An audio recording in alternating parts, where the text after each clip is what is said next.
Hello friends, स्वागत है आप सभी का हमारे यूट्यूब चैनल में। तो फ्रेंड्स, आज हम लोग इस वीडियो में जेसीईआरटी क्लास 8 का मैथ देखेंगे। तो देखिए फ्रेंड्स, इस वीडियो में हम लोग दो क्रमागत वर्ग संख्याओं के बीच की संख्याएं जो वर्ग संख्याएं नहीं है, इसके लिए फॉर्मूला हम लोग निकालेंगे। ठीक है ना। तो वीडियो को शुरू से लास्ट तक जरूर देखिएगा, आपको समझ में आएगा। ठीक है ना। इस फॉर्मूला से आगे क्वेश्चन भी बहुत बनेगा। ठीक है ना। तो अगर फॉर्मूला आपको याद हो जाता है तो आप क्वेश्चन को आसानी से बना सकते हैं। तो वीडियो को आप देखिए, आपको समझ में जरूर आएगा। तो देखिए फ्रेंड्स, सबसे पहले हम लोग यहाँ पर क्या करेंगे, मानेंगे। माना n, यहाँ पर n की जगह पर आप कुछ भी रख सकते हैं, 1 2 3 4 इस तरीके से। ठीक है ना। तो n का वर्ग एवं n प्लस 1 का वर्ग। ध्यान दीजिएगा, यहाँ पर n का वर्ग इसलिए लिए क्योंकि आप n की जगह पर कुछ भी ले सकते हैं, 1 2 3। और यहाँ पर देखिए n प्लस 1 का मतलब हुआ कि इससे एक ज़्यादा, मतलब इससे एक ज़्यादा का मतलब हुआ कि क्रमागत क्रम में। जैसे ये 1 लेंगे तो यहाँ पर आपका कितना हो जाएगा, 2 हो जाएगा। क्यों होगा, यहाँ पर अगर 1 लेंगे तो यहाँ पर 1 होगा, 1 और 1 मिलकर 2 हो जाएगा। तो देखिए क्रमागत संख्या हुआ, 1 के बाद 2 हो गया। इसी तरह से अगर हम लोग यहाँ पर 5 लेंगे तो n का जगह में यहाँ पर 5 हो जाएगा, 5 को और 1 को जोड़ेंगे तो 6 हो जाएगा। तो देखिए यहाँ पर 5 हो गया और यहाँ पर हो गया 6, तो क्रमागत संख्या हो गया। तो बस दो क्रमागत वर्ग संख्याओं के बीच की संख्याएं जो वर्ग संख्याएं नहीं है, उसके लिए हम लोग फॉर्मूला तैयार करेंगे। तो चलिए आगे अब हम लोग लिखेंगे दो क्रमागत पूर्ण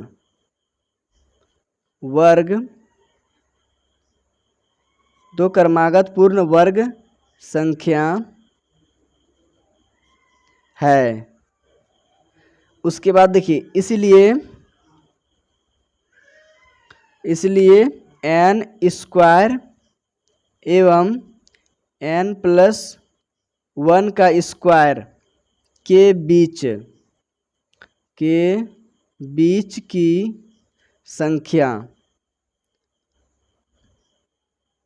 तो देखिए फ्रेंड्स, n स्क्वायर और n प्लस 1 का स्क्वायर के बीच में जो संख्या आएगा वो क्या होगा।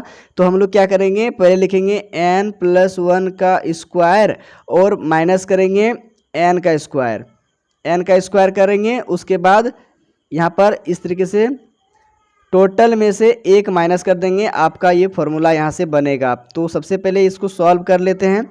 देखिए यहाँ से क्या होगा, यहाँ पर फॉर्मूला हो गया आपका n प्लस 1 का स्क्वायर का मतलब हुआ कि a प्लस बी का होल स्क्वायर में। तो हम लोग को पता है क्या है, a स्क्वायर। देखिए फॉर्मूला क्या होता है, मैं आपको एक बार लिख देता हूँ। देखिए a प्लस बी का होल स्क्वायर बराबर होता है a square plus 2ab plus B square, ये फॉर्मूला होता है।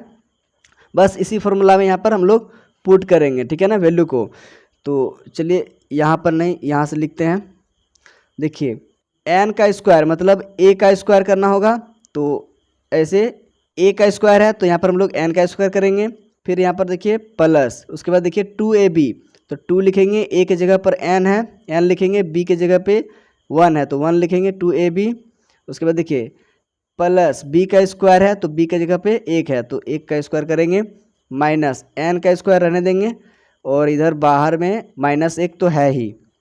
अब इसको हम लोग सॉल्व करेंगे। देखिए यहाँ से n स्क्वायर हो जाएगा, यहाँ पर इनटू है, ये डॉट सब इनटू है, मतलब ये मल्टीप्लाई का साइन है, यहाँ पर गुना का चिन्ह सब है। ठीक है ना। तो 2 को और n को और 1 को गुना करिएगा तो क्या होगा, 2n ही होगा। ठीक है ना। तो 2n होगा सीधा सीधा, 1 को 2 के साथ गुना करेंगे 2 ही होगा। ठीक है ना। 1 का स्क्वायर 1 हो जाएगा और यहाँ पर माइनस n स्क्वायर। अब यहाँ पर देखिए -1 बाहर में है। अब इसको हम लोग हल कर लेते हैं। देखिए n square plus 2n plus 1, n square plus 2n plus 1 minus n square. तो यहाँ से देखिए n स्क्वायर और माइनस n स्क्वायर आपका कट गया, मतलब n स्क्वायर में n स्क्वायर घट गया, मतलब कट गया। ठीक है ना। अब यहाँ से क्या बचा, तो देखिए यहाँ से बचा आपका 2n प्लस 1 बचा। उसके बाद देखिए -1 इधर बाहर में था, -1 को अंदर ले आएंगे, एक और ये दोनों कट गया। क्यों कटा, क्योंकि एक में एक घट गया इसलिए कट गया। तो बचा क्या, 2n। तो देखिए यही 2n जो है ना आपका फॉर्मूला बन गया। तो लिखना है आपको यहाँ पर, अतः n स्क्वायर एवं n प्लस 1 का होल स्क्वायर के बीच क्या आया, तो देखिए 2n आया ना। 2n संख्याएं 2n संख्याएं हैं। 2n आपका फॉर्मूला निकल के आ गया। तो किसका? दो क्रमागत वर्ग संख्याओं के बीच की संख्याएं जो पूर्ण वर्ग नहीं है, उसके लिए ये फॉर्मूला तैयार हुआ। ठीक है ना। यहाँ पर एक लाइन आप लिख लीजिए थोड़ा सा। अतः दो क्रमागत वर्ग संख्याओं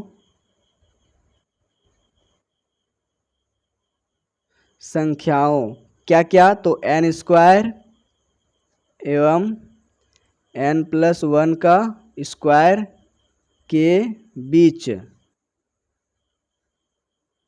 2n संख्याएं हैं जो क्या है? जो वर्ग संख्या नहीं है। ये वर्ग संख्या नहीं होगा। ठीक है ना। तो बस इतना आपको लिखना है, लिख दीजिए। अब आगे हम लोग एग्जाम्पल से समझते हैं। एग्जाम्पल से इसको समझते हैं। मान लेते हैं 4 का वर्ग, ठीक है ना, और 4 का वर्ग और 5 का वर्ग, ये दो क्रमागत संख्या है। देखिए 4 के बाद कौन होता है? 5। तो 4 के बाद 5 हुआ तो ये क्रमागत संख्या हुआ क्रम में। ठीक है ना। इसके ठीक बाद वाला संख्या 5 है, इसलिए ये क्रमागत है। तो 4 का वर्ग और 5 का वर्ग क्या है? तो दो क्रमागत वर्ग संख्या है। अब देखिए फ्रेंड्स, यहाँ पर 4 का वर्ग कितना होगा? तो 4 चौक 16 हो जाएगा। 5 का वर्ग कितना होगा? तो 5 पचे 25 हो जाएगा। ठीक है ना। तो देखिए 16 और 25, 16 और 25 के बीच, 16 और 25 के बीच संख्याएं। अभी हम लोग फॉर्मूला क्या निकालें, क्या तैयार किए? तो 2n बराबर 2n ये निकाले। ठीक है ना, कि दो क्रमागत वर्ग संख्याओं के बीच में कितना संख्या है? तो 2n संख्या होता है, जो कि पूर्ण वर्ग नहीं होता है। तो यहाँ पर हम लोग क्या करेंगे? देखिए 4 और 5 का वर्ग के बीच में कौन सा संख्या आएगा जो कि पूर्ण वर्ग संख्या नहीं होगा? तो 4 का वर्ग 16 होता है, 5 का वर्ग 25 होता है। तो 16 और 25 के बीच में जो संख्याएं होगा वह संख्या आपका पूर्ण वर्ग संख्या नहीं होगा। तो कितना संख्या ऐसा है? तो यहाँ पर हम लोग क्या करेंगे? फॉर्मूला में बैठा देंगे, आंसर आ जाएगा। देखिए 2 है ना, 2 लिखेंगे, और n है ना। अब देखिए फ्रेंड्स, यहाँ पर n का मान अब रखना होगा। तो n का मान है कहाँ? तो देखिए क्रमागत संख्या में जो छोटा संख्या होता है ना, जो पहले होता है, वही क्या होता है? n होता है। तो n कितना हो जाएगा? 4 हो जाएगा यहाँ, क्योंकि देखिए क्रमागत संख्या 4 और 5 है ना। 4 5 लिए हैं, तो 4 आपका छोटा है, छोटा क्रमागत संख्या, इसीलिए n का मान 4 हो जाएगा। तो यहाँ पर हम लोग लिख देंगे 4 n की जगह पर, और यहाँ पर 4 को 2 से गुना कर देंगे, या फिर 2 को 4 से गुना करिए, 8 हो जाएगा।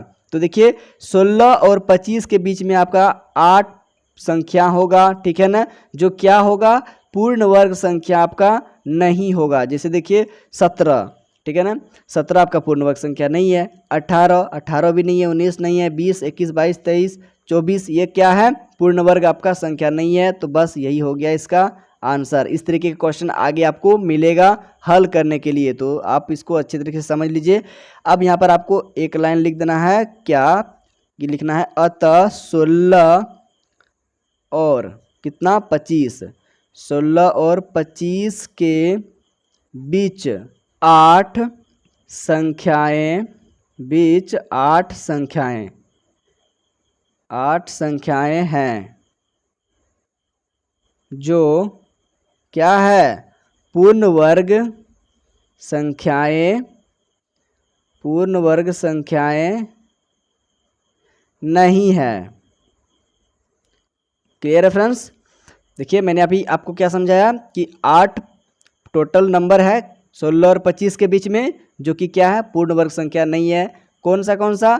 तो देख लीजिए कौन होगा। देखिए 17 होगा, 18 होगा, 19 होगा, 20 होगा, 21 होगा, 22 होगा, 23 होगा और 24 होगा। तो देखिए ये इतना सारा संख्या है जो कि ये आपका पूर्ण वर्ग संख्या नहीं है। ठीक है ना, इसलिए मैंने यहाँ पर लिखा अतः 16 और 25 के बीच 8 संख्याएं हैं जो कि पूर्ण वर्ग संख्या नहीं है। तो फ्रेंड्स आप इसे नोट कर लीजिए। फिर हम लोग बढ़ेंगे आगे। आगे देखिए फ्रेंड्स, विषम संख्याओं का जोड़, ठीक है ना, विषम संख्या का जोड़ हम लोग देखेंगे।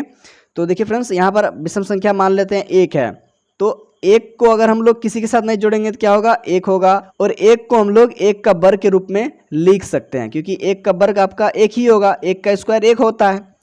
अब आगे हम लोग यहाँ पर एक विषम संख्या लिए, अब दो विषम संख्या लेंगे। तो देखिए पहला हो जाएगा एक और दूसरा हो जाएगा तीन। तो ये दो विषम संख्या है, इसको हम लोग योग करेंगे, मतलब जोड़ेंगे। तो एक और तीन को अगर हम लोग जोड़ देते हैं तो क्या हो जाता है, तीन और एक हो जाता है आपका चार। अब चार को हम लोग वर्ग के रूप में कैसे लिखेंगे, तो दो लिखेंगे और इस पर हम लोग स्क्वायर लगा देंगे, इस पर वर्ग लिख देंगे, दो का वर्ग लिख देंगे तो हो जाएगा ये आपका दो दूनी चार। तो देखिए ये दो का वर्ग हुआ। अब आगे देखिए तीन विषम संख्या लेना है, एक विषम संख्या हुआ, दो विषम संख्या, उसके बाद अगला विषम संख्या पाँच है, ले लेना है। तो देखिए एक दो तीन तो विषम संख्या हुआ।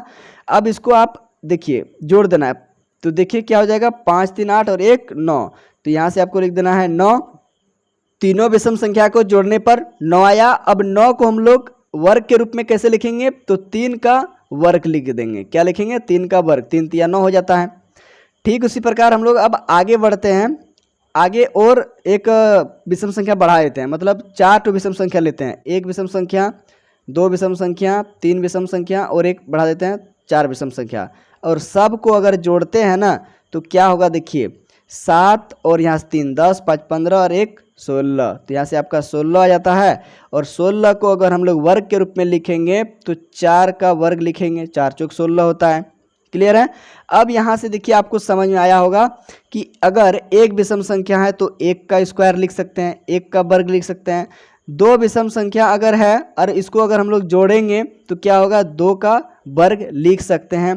तीन विषम संख्या है तो तीन का वर्ग लिख देना है आपको डायरेक्ट।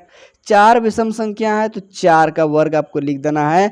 उसी प्रकार से अगर पांच विषम संख्या है, एक तो विषम संख्या, दो तो, तीन तो, चार तो, सात के बाद आठ नौ, नौ आएगा विषम संख्या। और सब को अगर आप जोड़ देते हैं तो कितना होगा, आप डायरेक्ट बता सकते हैं इसको जोड़ के कि क्या होगा। देखिए कितना विषम संख्या है, एक विषम संख्या, दो तीन चार पाँच, पाँच विषम संख्या है ना, तो पाँच का वर्ग कर दीजिए ना। तो पाँच का वर्ग कितना होता है, तो पाँच पचे 25 होता है। तो बस आपको 25 लिख देना है। देखिए इसको जोड़िएगा ना तो 25 आपका आएगा। 25 को हम लोग 5 का वर्ग के रूप में इस प्रकार से लिख सकते हैं। तो देखिए फ्रेंड्स, इस तरीके से जो है ना विषम संख्याओं का जोड़ होता है। आगे आप भी बढ़ा सकते हैं इस तरीके से आगे, ठीक है ना। और 6 अगर विषम संख्या ले लेते हैं तो 6 छक्के 36 हो जाएगा और 36 को 6 का वर्ग लिख सकते हैं। ठीक उसी प्रकार अगर आप 7 विषम संख्या ले लेते हैं तो क्या करिएगा, 7 का वर्ग कर दीजिएगा, आपका आंसर हो जाएगा 7 7 49। तो फ्रेंड्स आज के इस वीडियो में बस इतना ही रहने देते हैं। मिलते हैं अब अगला वीडियो में। वीडियो अच्छा लगा तो वीडियो को लाइक करिएगा। चैनल पर अगर पहली बार आए हैं चैनल को सब्सक्राइब करके बेल आइकन कर भी नोटिफिकेशन ऑन कर लीजिएगा, ताकि जब भी मैं इससे आगे वाला वीडियो अपलोड करूं तो सबसे पहले उस वीडियो का नोटिफिकेशन आप तक पहुंच सके। तो फ्रेंड्स मिलते हैं नेक्स्ट वीडियो में, तब तक के लिए bye. Thank you for watching my video.